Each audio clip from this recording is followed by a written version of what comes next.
Hey there, it's Well-Being Master. Ever snapped at someone over something tiny? And later thought, why did I react like that? You're not alone. In fact, psychologists say that over 70% of emotional overreactions come from hidden emotional triggers we're not even aware of. But guess what? By the end of this video, you'll discover practical steps to master your emotional triggers and finally stay cool under pressure. So what exactly are emotional triggers? They're automatic reactions to certain situations, words, or behaviors based on past experiences or unmet emotional needs. It's like someone pressing a button you didn't even know you had. Boom, instant anger, fear, sadness, or shame. I remember once during a meeting a colleague interrupted me, and I felt this wave of anger. It wasn't just about being cut off, it reminded me of feeling unheard growing up. That's the thing about triggers. They're emotional time travelers pulling you back into old wounds. When you're triggered, your amygdala, the brain's alarm system, takes over. It floods your body with stress hormones like cortisol and adrenaline, preparing you to fight, flee, or freeze. Meanwhile, your prefrontal cortex, the logical part of your brain, basically goes offline. That's why triggered reactions often feel instant and out of control.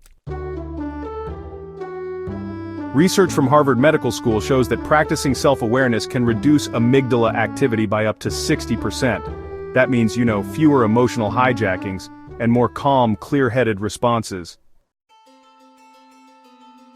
If you're finding this helpful so far and you want more science-backed tips to build emotional resilience and master your emotions, hit that subscribe button now. Together, we'll master your mind and unlock your peace. Let's dive into 5 practical steps to stop overreacting and stay in control.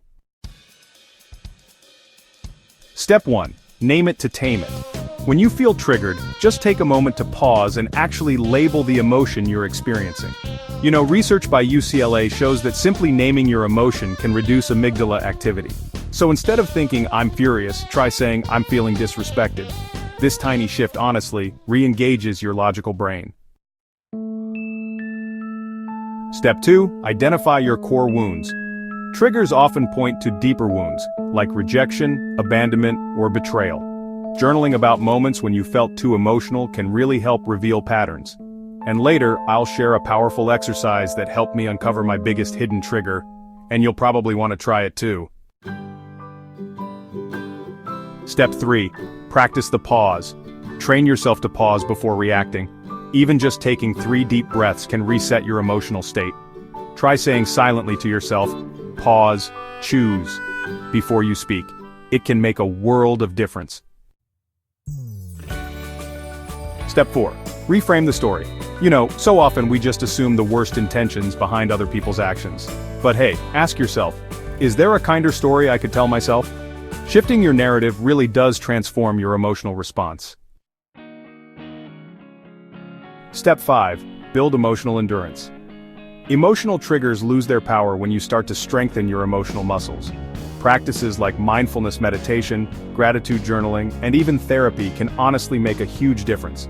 Remember, mastering your mind isn't about never feeling emotions. It's about responding, not just reacting. Master your mind, unlock your peace. Here's the emotional audit exercise. At the end of each day, ask yourself, when did I overreact today?